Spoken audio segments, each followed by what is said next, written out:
Bonjour à tous et bienvenue, nous sommes le mardi 3 avril. J'espère que vous avez tous passé un bon week-end ainsi que de bonnes fêtes de Pâques. Il est 8h30 et c'est l'heure de Bonjour CAC 40 et DAX 30. Veuillez tout d'abord consulter les avertissements liés au risque, j'en profite pour vous saluer. Bonjour Bernadette, Edouard, Marc et Michel. Si vous avez des questions, bien sûr, n'hésitez pas, comme d'habitude, à me les poser au cours de cette analyse. On démarre directement avec les nouvelles économiques attendues pour aujourd'hui. Et on va voir qu'on a pas mal de données attendues, d'ici une demi-heure côté espagnol. Les variations du taux de chômage. On retrouve aussi l'indice de PMI de manufacturier. On retrouve enfin ensuite d'ici une heure maintenant du côté suisse les ventes au détail. On retrouvera aussi donc l'indice PMI manufacturier à 9h30 côté suisse. On retrouve ensuite à 9h45 respectivement aussi à 9h55 et à 10h côté Italie, Allemagne et zone euro cet indice marqué PMI manufacturier. On retrouvera enfin à 10 heures aussi la confiance des consommateurs du côté justement de l'Espagne. Les Britanniques, on retrouvera 10h30 donc aussi cet indice manufacturier PMI Market. On retrouvera enfin cet après-midi à partir de 15h30 le discours de la Fed avec Kashkari. 16h ici l'indice de l'optimisme économique. On retrouve ensuite le total des ventes des véhicules à 21h un petit peu plus tard, toujours du côté US. Et on finit la journée assez tard, à 22h30 côté US, avec les changements, donc les variations du stock de pétrole, enfin d'huile brute, ainsi que le discours de Brennard, du coup, toujours du côté US. Donc vous voyez beaucoup de données côté US cet après-midi. Ce matin, il y a pas mal de données en provenance des pays de la zone euro, donc à surveiller pour ces données économiques. On passe directement au support et résistance de la journée. Comme d'habitude, on démarre avec les indices européens, le CAC 40 CFD pour un premier support au 5125, 5100 et 5050, des résistances à partir des 5160, 5200, 5250. Pour le DAX 30 CFD, le premier support et soutien est visible au 11 925, 11 830 et on aura ensuite les 11 700. Des résistances et obstacles à la hausse à partir du niveau clé et des structures, niveau psychologique des 12 000, 12 100, 12 220.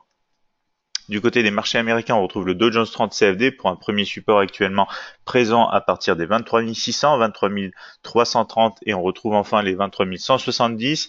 Des obstacles du côté des zones supérieures avec les 23 850, 24 100 et 24 500. Pour le Nasdaq 100 CFD, le premier support est actuellement présent au 6390, suivi des 6250 et des 6125. La résistance actuelle démarre à partir des 6500, 6600, 6700. Du côté des matières premières, on retrouve l'or avec le gold CFD pour un premier support au 1335, 1330, 1320, des résistances à partir des 1340, 1345 et 1350. Pour le pétrole, le WTI CFD, on observe à l'heure actuelle des soutiens sur les 62,50, 61,50 et 60,30, des résistances à partir des 63,25, 64, niveau clé bien sûr, et 64,80. Pour le marché Forex, on retrouve l'euro USD CFD pour des supports actuellement à partir du niveau clé des 1,23, 1,2260 et 1,2210, tandis qu'on a des résistances et obstacles à la hausse à partir des 1,2330, 1,2380 et 1,2430. Pour le GBP USD CFD, la livre sterling, on retrouve donc les 1,3985, 1,39 et 1,38 en tant que support, et du côté des résistances, on aura tout simplement les 1,4065, les 1,4130 et les 1,4220.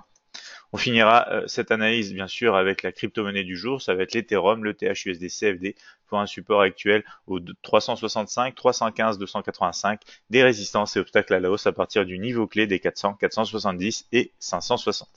On passe maintenant à l'analyse graphique MT5. On retrouve la plateforme de trading Admiral Markets MetaTrader 5 et bien sûr le mini terminal ici à droite.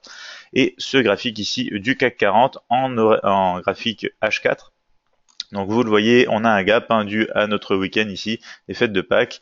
On a du coup été testé directement à l'issue donc de la préouverture ici, les 5125. Alors la tendance de fond, vous le voyez toujours à la baisse. Sous cette oblique ici, les moyennes mobiles sont toujours en configuration baissière.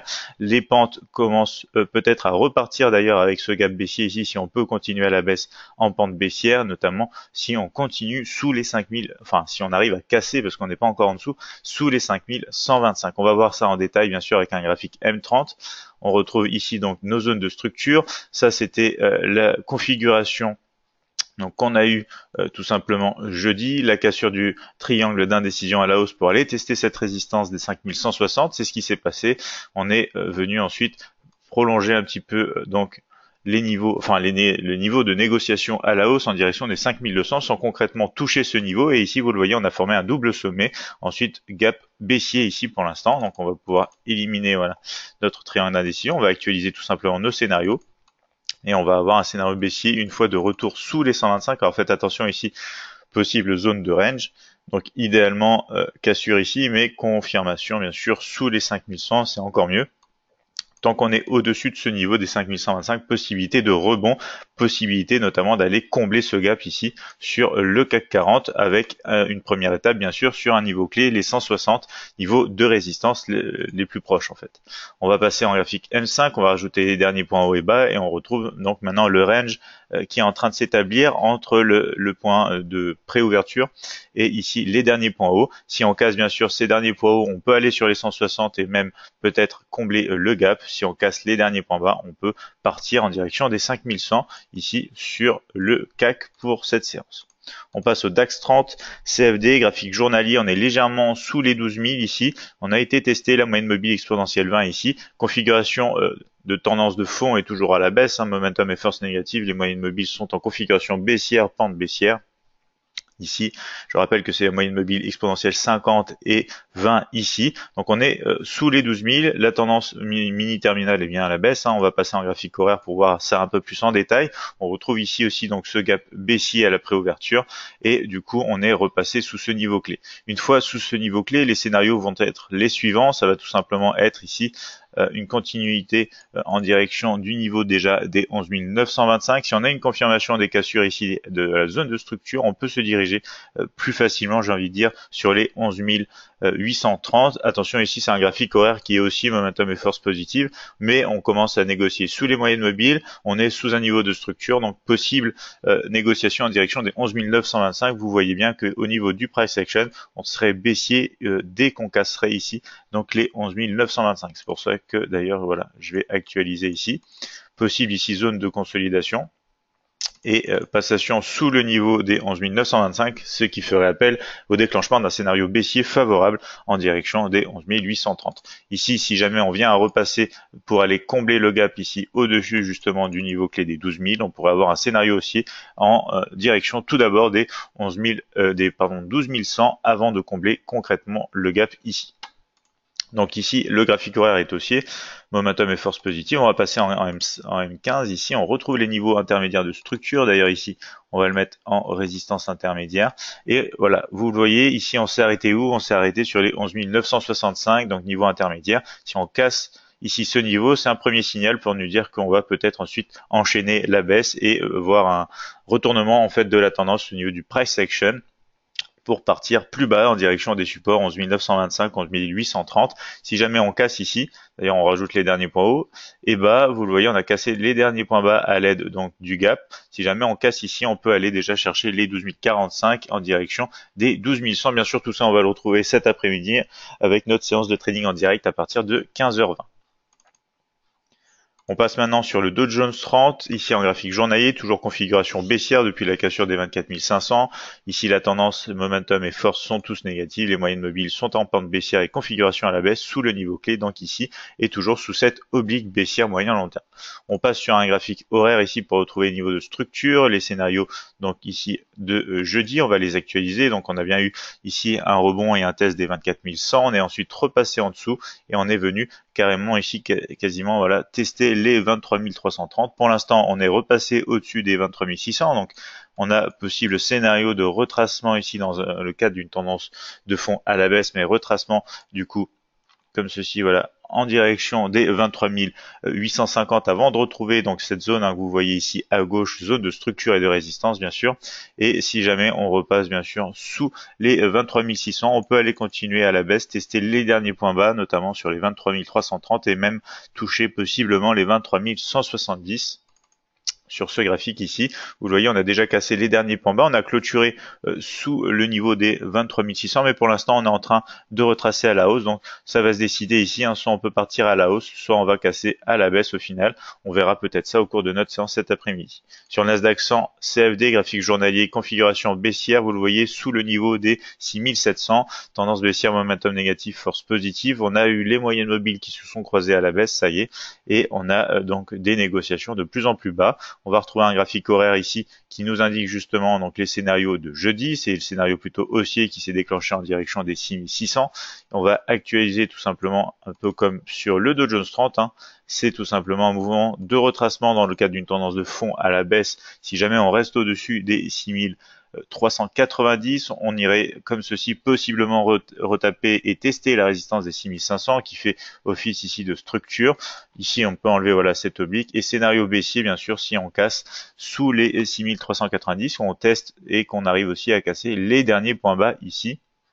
Voilà, pour l'instant, pareil que sur son homologue américain de Dow Jones 30, on a plutôt cassé un peu à la baisse, on essaye de retracer pour le moment.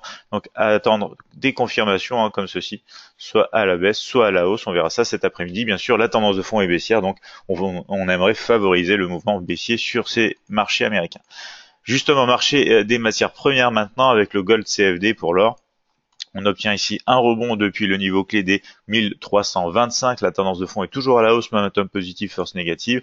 C'est un rebond qui correspond avec les moyennes mobiles en configuration haussière et maintenant en pente redevenue positive, donc redevenue à la hausse. On va passer sur un graphique horaire maintenant. On a ici donc nos niveaux de structure, on trouve les scénarios antérieurs, donc on n'a pas atteint exactement les 1320, on a déclenché plutôt ensuite le scénario aussi en direction des 1330. On va actualiser ici tout simplement nos scénarios. Poursuite à la hausse pour nous au-dessus des 1340, résistance qu'on est à l'heure actuelle en train de tester dans le cadre d'un graphique horaire aussi momentum et force positive, et ici possible rebond baissier si justement ce test est négatif et qu'on revient ici plus profondément dans un test du nuage des moyennes mobiles exponentielles 20 et 50 en direction des 1335. Donc c'est assez simple ici, soit on a une cassure comme ceci, d'ailleurs on va pouvoir mettre voilà une oblique, on est peut-être sur le point de casser cette oblique pour aller plus haut sur les 1345 et résistance à suivre bien sûr dans le cadre d'une tendance, vous l'avez vu, de fond à la hausse. Ici on a un graphique horaire aussi momentum et force positive et retracement plus profond si c'est pas le cas et qu'on échoue sur cette résistance des 1340. Du côté du pétrole, le WTI CFD, graphique journalier, on revient tester le nuage des moyennes mobiles juste ici sous la zone de structure importante des 64, niveau clé bien évidemment, résistance à l'heure actuelle. La tendance de fond reste inchangée, toujours à la hausse, momentum et force positive. On va retrouver en graphique horaire plus de détails ici, et notamment les scénarios antérieurs. On a fini donc par atteindre les 64, par même les casser. On a touché aussi les 63,25 et pour l'instant on est peut-être en rebond sous cette résistance pour aller chercher les 62,50. Donc on va surveiller ça de près. Les derniers points hauts, vous le voyez ici, schématise bien donc le niveau de résistance des 63,25. Si on casse donc ces derniers points hauts, on pourrait repartir dans le cadre de la tendance de fond, aller tester cette large zone ici donc de résistance avec les 64 niveaux clés et psychologiques bien sûr. On pourrait avoir pour l'instant peut-être une zone de range ici, compris entre les 63,25 et les 62,50. Scénario plutôt baissier si on casse les 62,50. Alors attention, ensuite on aurait la partie basse ici de l'oblique haussière moyen long terme, et notamment ici les 61,50 de support qui pourrait jouer ensuite un rebond et à plus long terme entamer la poursuite de la tendance de fond. Donc voici pour les scénarios aussi sur le pétrole, peut-être attendre une cassure plutôt à la hausse en direction des 64. On passe maintenant au marché Forex, Euro-USD CFD, graphique journalier. On est de retour donc en négociation dans le triangle d'indécision, dans ce nuage des moyennes mobiles. Nuage des moyennes mobiles qui tente un peu de se resserrer. Vous le voyez, on a une pente baissière sur la moyenne mobile exponentielle 20, une pente légèrement haussière sur la moyenne mobile exponentielle 50. La tendance de fond reste à la hausse. Néanmoins, le momentum et la force sont négatifs et on est repassé sous le niveau des 1,2380. Donc on retourne dans cette zone ici un peu d'incertitude. On va voir en détail sur un graphique horaire. On est toujours entre le support des 1,23 niveau clé et la résistance ici des 1,2330 et on continue tout simplement donc d'osciller dans ce triangle d'indécision jusqu'à avoir une cassure peut-être haussière ou baissière. Ça, on le verra bien sûr. Seul le marché décidera. Et pour l'instant, donc on a ajusté cette borne basse du triangle d'indécision en fonction des derniers points pour qu'on ait un dessin plus pertinent, et on va ajuster donc nos scénarios comme ceci. Donc on le voit ici, ça devient de plus en plus serré sur ce triangle d'indécision. Il nous faudrait des confirmations de cassure de résistance de cette oblique pour partir à la hausse en direction des 1,2380, résistance majeure, et bien sûr cassure du support de cette borne basse ici pour partir plutôt à la baisse en direction des 22,60. Donc faut être vigilant en ce moment sur l'euro USD CFD tant qu'on est dans ce triangle d'indécision. GBP USD, graphique journalier ici, on est en rebond sur la moyenne mobile exponentielle 20 et légèrement sous les 1,4065. On est même en train de tester cette zone ici de résistance majeure. La tendance de fond reste inchangée, haussier, momentum et force positive depuis les rebonds de cette oblique. On va voir en graphique horaire les niveaux de structure. Comme je vous le disais, on est en train de tester ici les 1,4065. Donc les scénarios restent un petit peu les mêmes, toujours haussier au-dessus de ce niveau. Si on arrive enfin à le casser, ici on observe même possiblement un croisement des moyennes mobiles, en tout cas ce sont énormément resserrés. On va peut-être finir par pouvoir casser à la hausse, justement on peut peut-être dessiner une oblique comme celle-ci, voilà, comme celle-ci peut-être même. En attente de cassure, de confirmation pour aller chercher des niveaux supérieurs en direction d'un 1,4130 dans le cadre d'un graphique haussier, momentum et force positive ici. Et si jamais on casse à la baisse, peut-être aussi avoir ici une formation voilà, comme ceci. Alors, il faudra étudier ça d'un peu plus près. On verra ça cet après-midi si on n'est pas sorti de cette zone de configuration, enfin de cette zone de consolidation, j'ai envie de dire, mais rebond possible à la baisse depuis les 1,4065 si le test de la résistance est négatif. Ici, on a même un graphique, donc comme je vous le disais, plutôt haussier, donc on va s'attendre et on va favoriser plutôt la hausse en direction des 1,4130. On va passer à la crypto-monnaie du jour, l'ETH USD CFD, donc l'Ethereum. Et on retrouve ici des niveaux de négociation sous cette zone importante entre les 470 et les 400, zone importante qu'on retrouve sur un graphique journalier, étant donné donc ce qui s'est passé dans le passé autour de la borne haute et autour de la borne basse juste ici, ça nous donne tout simplement des niveaux majeurs ici pour une zone de consolidation donc entre ces deux niveaux, mais plus généralement on l'avait appréhendé déjà comme une zone de support potentiel. Maintenant on l'a cassé, donc c'est une zone de résistance potentielle, mais on va voir ça en détail bien sûr. Ici le graphique journalier était baissier, vous avez vu les configurations des moyennes mobiles largement à la baisse ici, on fait des points bas de plus en plus bas et des points hauts de plus en plus bas bien évidemment. Ici néanmoins sur le graphique H4 on s'aperçoit que vous allez le voir déjà aussi dans notre analyse crypto-monnaie, mais on a généré sur pas mal de crypto-monnaies la formation d'un double sommet sur un graphique H4. Ici, la tendance de fond reste à la baisse, momentum positif, force négative.